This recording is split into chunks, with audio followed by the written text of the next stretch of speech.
Par exemple, tu es marié. Tu as 4 enfants. Quel est ton besoin? Tu as besoin d'une maison avec 2 ou 4 chambres. Mais ton salaire de 300 000 francs ou bien de 150 000 francs te dit que tu ne peux avoir qu'un entrée-couchée ou qu'un studio. Mais ton besoin, c'est 3 à 4 chambres et un salon. Ça, c'est ton besoin. Mais ton compte en banque va te donner une orientation. Maintenant, Dieu va savoir si tu crois à la banque, si tu crois dans ton salaire ou si tu crois au ciel.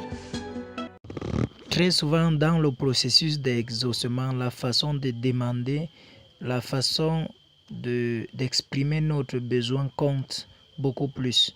Il est important de noter qu'il ne faut pas se baser sur ses capacités pour demander, mais laisser le soin à Dieu de déterminer la provision.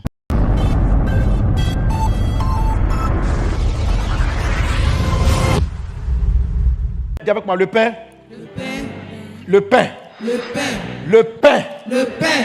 Alors, c'est à cet épisode de la prière que vous exprimez à Dieu le besoin. Qui est ici le pain. C'est ce dont j'ai besoin pour me nourrir. C'est ce qui va satisfaire mon âme. C'est ce dont j'ai besoin. Donc le pain, c'est tout le sujet pour lequel vous venez. Quelqu'un va me dire, mais Dieu sait déjà de quoi on a besoin, pourquoi on va lui dire le pain?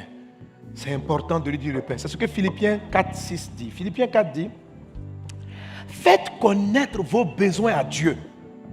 Ça donne l'impression que c'est contraire à ce que Matthieu 6:8 a dit, hein, que Dieu sait déjà de quoi vous avez besoin. Maintenant, pourquoi on doit lui faire connaître nos besoins? J'ai compris qu'on devait exprimer à Dieu le besoin, pas pour Dieu, mais pour nous-mêmes. Parce qu'on demande mal. Laisse-moi t'expliquer. Donnez-moi amen. Amen. À un moment donné, il faut formuler. Il faut lui dire si tu veux une voiture, dis je veux la voiture. Il faut pouvoir exprimer ton besoin. Il faut le dire. Tu dois lui dire, Seigneur, guéris ce malade. Tu dois formuler. Là, il faut ouvrir la bouche et puis il faut formuler. C'est important pour l'exaucement. Alléluia. Amen. Et surtout, comme Philippiens 4 le dit, pour garder nos pensées dans les bonnes pensées.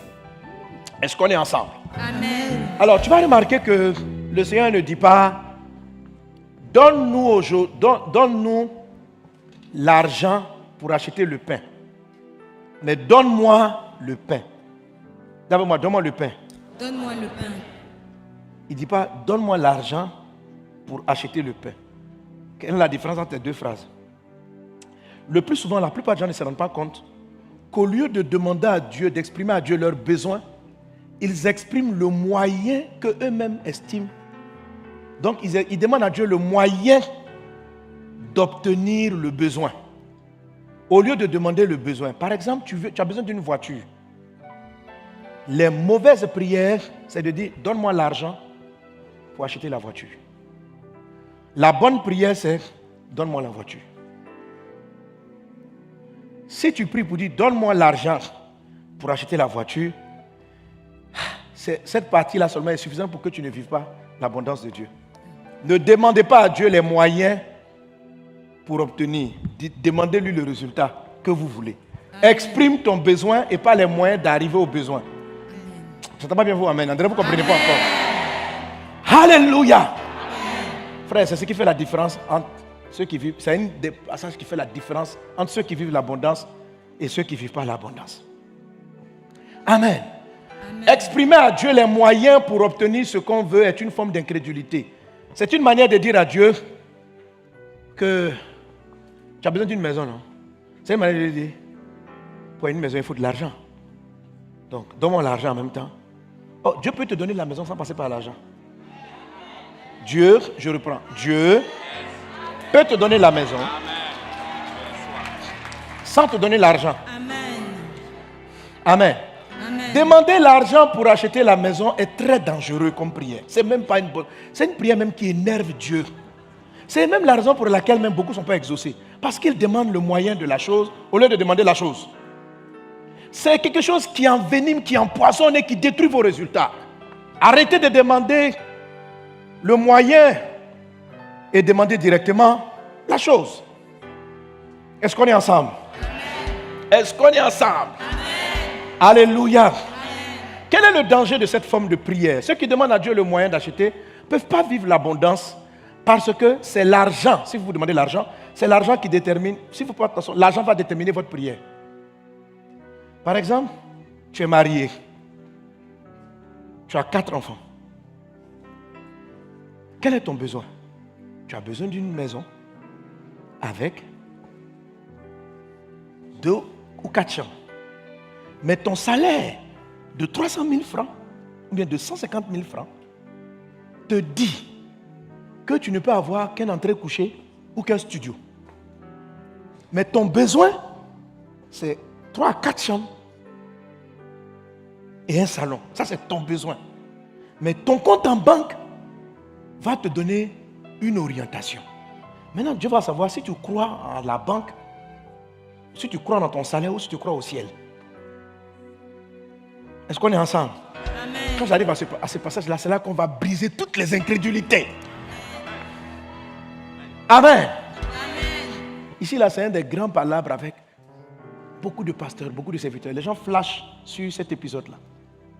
La plupart des chrétiens, ils flashent ici. Là. C'est pourquoi ils sont incrédules. C'est pourquoi ils ne demandent pas de grandes choses à Dieu. C'est leur argent. Ça fait mal à Dieu. Hein, que votre argent détermine vos prières. Parce que tout le monde estime que c'est sage. Donc, si j'ai 150 000 francs, je ne dois demander à Dieu qu'une maison de 150 000. Déjà, ton salaire même te dit que tu ne peux pas être propriétaire. Ça, c'est ton salaire. Mais Dieu dit quoi? Dieu peut te rendre propriétaire. Et Dieu va te rendre. Est-ce que tu sais que depuis la même. Est-ce que tu sais que depuis la même tu es en location, ça énerve Dieu? Regarde, si on vient te dire que le fils, la fille du président est en maison, loue la maison, tu vas dire quoi? Maintenant, toi, tu es le fils, tu as fini de dire que Dieu qui a fait le ciel et la terre est mon papa. Et tu es en location. Ça peut être une location stratégique, mais ça peut être une location définitive. Mais pourquoi tu ne te permets pas d'être propriétaire? Parce que ton salaire te dit, hey, tu ne peux pas demander ça à Dieu. Tu dis non, il me faut une maison, moi aussi dans la vie. Et puis même le salaire des gens empêche les gens de rêver. C'est-à-dire le salaire te dit, regarde, tu as 150 000 francs. Qu'est-ce que tu peux demander à Dieu? Allez, tu demandes quoi? D'abord, tu as 150 000 francs, ça détermine ton quartier d'habitation. Tu comprends ton quartier? Allez, va demander à Dieu une maison dans tel quartier. Donc tu te vas dans les quartiers. Dieu t'a rien dit, c'est le salaire qui t'oriente où tu vas partir. Le salaire dit, voici les gens de 150 000 francs où ils habitent. Le salaire te dit, attention, tu n'as pas droit à telle maison. Ah bon? Tu dois prendre ce que ton loyer peut payer tous les mois. D'accord. Donc qu'est-ce que je demande à Dieu? Ah Seigneur, si je peux trouver un endroit même où j'ai serré mes enfants et moi. Mais pourquoi? Tu ne peux pas lui demander une maison suffisante. Qui t'a interdit? Ce n'est pas Dieu, c'est ton salaire. Dieu, c'est ton papa. Il faut oser. Frère, aujourd'hui là, vous allez oser. Il faut que... Amen. Amen. Alléluia. Amen. Alors, comme lui il est ici, chaque fois je le vois, Salomon, où tu es maintenant? Je t'ai vu tout de suite là. Toi, tu as disparu encore. Il est en train de servir. Le voilà, le voilà. Chaque fois je reviens sur son témoignage. Parce que lui, il a écouté. Un jour, j'ai prêché ce même message. Je vais donner lui son témoignage et puis l'autre. Ok? Salomon, on revient là-dessus, mais il faut que ça rentre dans votre tête tout le temps. Amen. L'apôtre Paul dit, je ne me lasse pas de vous rappeler ces choses parce que pour vous cela est salutaire. Ok? Amen. J'ai prêché ce message et dans cette église, il y a beaucoup de gens qui ont écouté ce message, qui ont vu leurs enfants aller dans les meilleures universités, qui ont vu des portes leur étant ouvertes. La main de Dieu est intervenue dans leur vie, pas indépendamment de leur salaire, indépendamment de leur entrée habituelle. Dieu a créé, c'est ce qu'on appelle le overflow. Dieu a créé quelque chose d'inouï. Ok. Donc lui, il était en location. Là, comme vous avez l'image envoyée, il était en location. Non, il était en location dans une maison. Tu avais combien de chambres? C'était chambre-salon. Avec combien d'enfants? 4 enfants. Donc c'est toi qui me donnais l'exemple. Donc, chambre-salon, 5 enfants, 4 enfants. Amen. Voilà où il était. Ok? Et puis j'ai prêché le message. J'ai dit, ne demande pas à Dieu ce que ton salaire peut, mais demande à Dieu ce dont tu as besoin. Ne demande pas l'argent du pain, demande le pain. Donne-nous le pain. Ne nous donne pas ne prépare pour avoir l'argent pour aller acheter le pain. Demandez le pain. Amen. Donc, lui, il a compris. Et quand il a exprimé à Dieu, c'est ce qu'on appelle la partie que ta volonté. Là. Un matin, il se réveille, Dieu a mis une idée dans sa tête. Va saluer ton frère. Ça faisait combien d'années vous ne vous parlez plus? 5 ans, 4 ans, 5 ans. Ah, je pense que c'était plus. 5 ans qu'il ne parlait plus avec son grand frère. Et l'Esprit du Seigneur l'a poussé. C'est ce qu'on appelle que ton règne vienne. C'est-à-dire l'Esprit prend le contrôle. Il n'était plus normal. Tu sais que tu n'étais plus normal, non? Ouais. Ça, c'est que ton règne vienne, là. Il était anormal. L'Esprit l'a saisi. Amen. Il se réveille le matin, il dit à son épouse, je m'en vais voir mon frère. Il va me donner une maison.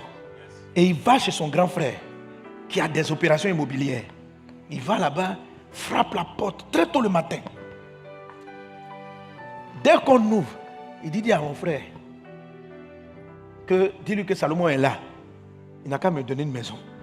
Non, pardon, il dit, dis-lui que Salomon est là. Dès qu'il est descendu, bon, c'est pas grave, on va se faire le micro en même temps. Dès qu'il est descendu de la maison où il était, voilà. Quand il t'a vu, tu l'as dit quoi? Bonjour. En tout cas, quand il m'a vu, il était étonné de me voir. Hein, parce que ça faisait 5 ans qu'on ne s'est pas vu. Il m'était étonné là. Il dit, mais qu'est-ce qui se passe? Pourquoi tu es venu me voir? Il y a quoi? Bon, il dit, moi je suis venu pour que tu me donnes une maison. Amen. Ça, c'est l'effet de que ton règne et que ta volonté soit faite. C'est la manière dont Dieu vous oriente là. Quand tu as bien fait que ton règne, l'Esprit de Dieu a pris le pouvoir et puis il s'est orienté. Donc quand il lui a demandé, donc un frère, tu viens pas le voir pour dire une nouvelle, comment va ta famille? Il dit, je suis là. Donne-moi une maison. Maintenant il dit quoi? Il dit, bon, il a appelé sa femme. Il a appelé sa femme, il a dit à sa femme de descendre. Viens écouter. Elle est descendue. Puis elle demande, mais écoute ce que Salomon dit. Il est venu pour qu'on lui donne une maison. Je t'ai dit quoi avant-hier? Alléluia. Donc le grand frère qui n'a pas vu son petit frère depuis 5 ans, quand il lui dit je veux la maison, le grand frère appelle son épouse. Il dit avant-hier, regarde, écoute ce que Salomon dit. Mais moi je t'ai dit quoi avant-hier? Amen. Yes. Et avant-hier, 2 jours avant, qu'est-ce qu'il avait dit à sa femme? Qu'est-ce qui s'était passé? Bon, il avait dit à son épouse que quand la maison va finir, quand l'immeuble va finir, il va me donner un appartement dans l'immeuble. C'est-à-dire, amen. C'est ce que je vous explique. Avant que vous exprimez, Dieu sait de quoi vous avez besoin. Voilà. Ce n'est pas... La prière n'informe pas Dieu. La prière n'informe pas Dieu. Mais ça vous permet d'exprimer la chose comme il se faut. Amen. Mais Dieu est à l'œuvre. Donc, il avait une maison. Dieu, 2 jours avant, l'Esprit du Seigneur est parti parler à son frère. Il dit, mon fils, toi tu es ici comme ça, tu as des maisons dans la ville, ton petit frère est dans chambre salon. Est-ce que c'est normal? Et il était content. Et il lui a pris. D'accord, montre-moi la nouvelle maison. Là-bas, tu as combien de chambres? 3 chambres. 3 chambres. Ça, c'est la maison où il est maintenant. Amen. Je vois quelqu'un prendre une maison ici. Je vois quelqu'un qui prend une maison. Est-ce que tu reçois bien même? Alléluia. C'est-à-dire dans la semaine qui vient, il y aura cascade d'arrivée de maisons. Amen. Tu sais pourquoi depuis là tu as des problèmes pour payer ton loyer? Parce que tu demandes à Dieu l'argent du loyer. Ce dont tu as besoin, ce n'est pas un loyer. Tu as besoin d'une maison. Il faut lui l'exprimer. En fait, le truc, pourquoi vous ne demandez pas à Dieu la maison? Parce que vous ne voyez pas quel chemin il va emprunter. Autrement dit, vous voulez déterminer à Dieu le chemin qu'il va prendre. Et quand vous avez fini d'observer les possibilités d'accès, et quand vous-même vous avez dit, oh, je ne connais personne, je n'ai pas d'amis, je n'ai aucune relation, mon salaire ne me permet pas, qui peut m'aider? Quand tu as vu que ton horizon est fermé, en même temps tu conclus que le ciel aussi est fermé. Dieu est offensé. Tu es en train de lui dire que mon niveau de recherche et d'analyse détermine toi ta capacité à m'aider. Si je ne vois pas qui va m'aider, tu ne peux pas m'aider. C'est vexant. Dieu, si je ne sais pas par quel moyen tu vas m'aider, c'est que tu ne peux pas faire autrement. Tu n'as pas d'autre choix que de passer par un de mes parents, un de mes oncles. Dieu, pourquoi tu limites Dieu? Pourquoi tu lui parles des moyens? Dis-lui ce dont tu as besoin. Quelle est cette incrédulité? C'est un mépris du ciel. Que Dieu n'a pas d'autre issue que ce que toi, tes expériences de la vie t'ont montré. Comme tes expériences t'ont montré que pour avoir une maison, il faut toujours avoir un compte en banque. Tu as fini par croire que Dieu ne peut pas faire autrement. Dieu n'a pas d'autre possibilité. Et comme il n'a pas d'autre possibilité, un, tu ne le pries pas pour le sujet. Deux, tu lui exprimes simplement le moyen que toi tu as déterminé. Mais c'est du doute, c'est de l'incrédulité. C'est pourquoi il ne t'exauce pas. Il dit, vous ne demandez pas. Un. Parce que les gens, quand ils n'ont même pas l'argent, ils ne demandent même pas. Quelqu'un ici, tu n'as pas d'endroit où dormir, tu ne vas même pas lui demander une maison. Pourquoi? Parce que tu n'as pas de salaire. Amen. Pourquoi tu ne demandes pas à Dieu la maison? Pourquoi tu ne demandes pas? Parce que tu n'as pas de salaire.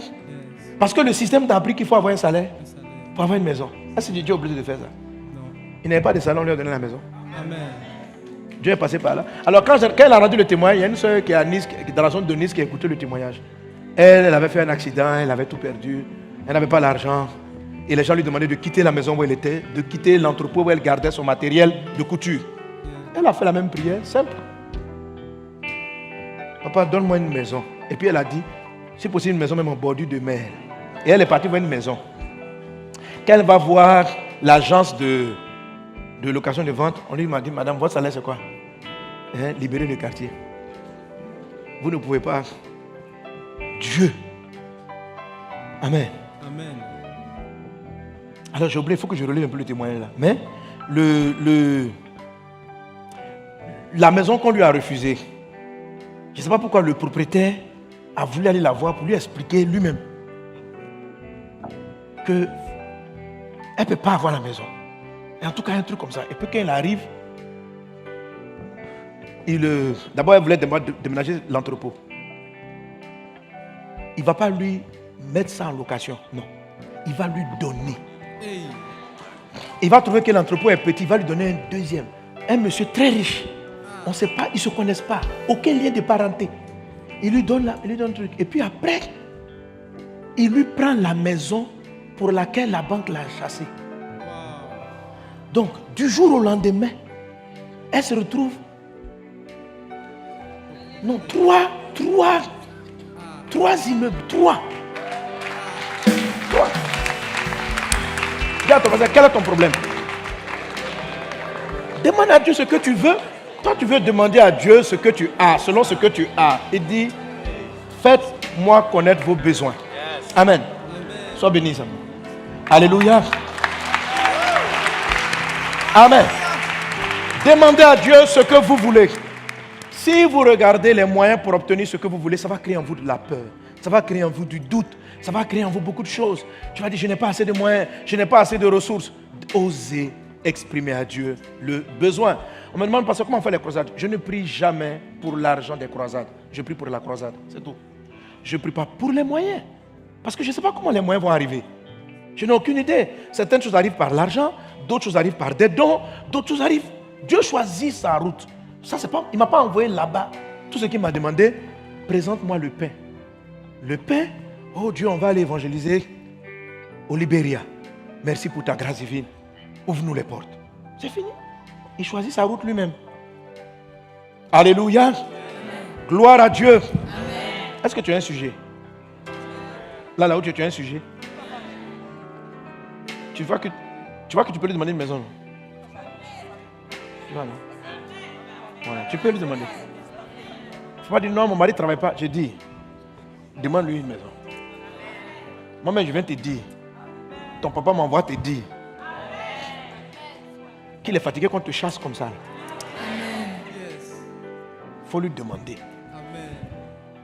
Viens voisin, qu'est-ce qui te gêne? C'est difficile de demander. Demande, on va avancer. Alléluia. Amen. De la même manière, amen, il y a beaucoup de choses comme ça qui bloquent les gens. Beaucoup de choses. Donc les moyens nous paralysent, la demande des moyens nous paralyse. Et puis, on se prive de beaucoup de miracles. On se prive de l'extraordinaire de Dieu. On se prive des possibilités de Dieu. Il faut exprimer à Dieu le besoin. Amen.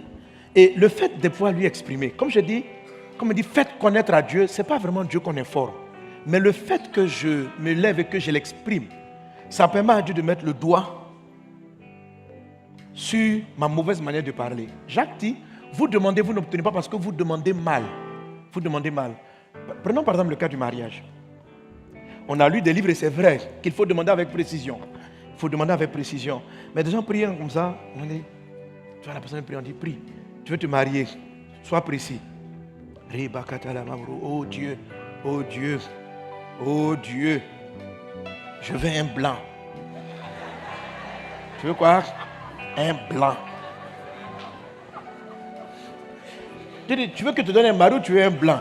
Je veux marier un blanc.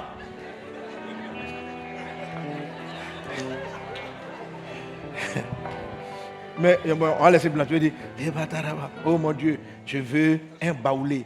Je veux un baoulé. Un BT. Tout ce que tu veux.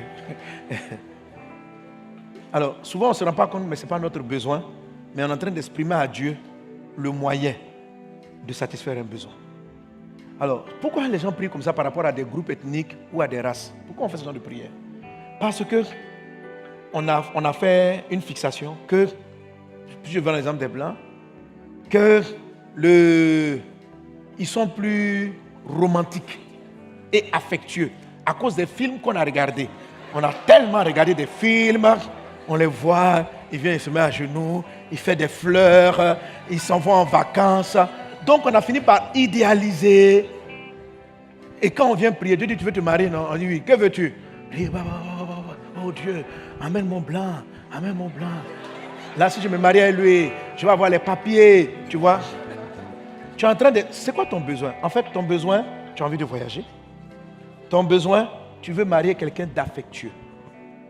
C'est ça le besoin. Ton besoin, ce n'est pas le blanc, c'est l'affection. Ton besoin, ce n'est pas les papiers.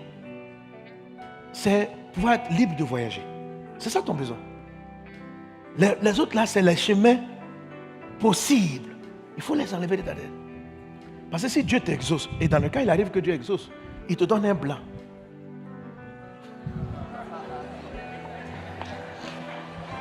Et non, je ne vais pas marier telle ethnie, parce que là-bas les hommes sont frivoles, les hommes de là-bas. Faut pas, on dit, et puis tes parents te disent, ce groupe-là, il faut les éviter. Il faut les éviter. Si tu maries ce genre de femmes, les femmes de ce pays-là, elles vont te compliquer la vie. C'est l'expérience. Mais dans ce pays, il peut y avoir le seul qui est l'opposé de tout son groupe. Demande à Dieu ce que tu veux. Non pas les moyens d'obtenir ce que tu veux. Parce que les moyens peuvent te tromper. Voilà. Tu peux tomber sur le blanc qui n'est pas du tout. Alors, pas du tout. Il y a des blancs dangereux. Tu as dit, mais dans quel mariage je me suis enfoncé? Dans quel mariage? Tu as dit, tu as dit, tu veux la couleur, je te donne la couleur, mais tu ne m'as pas dit.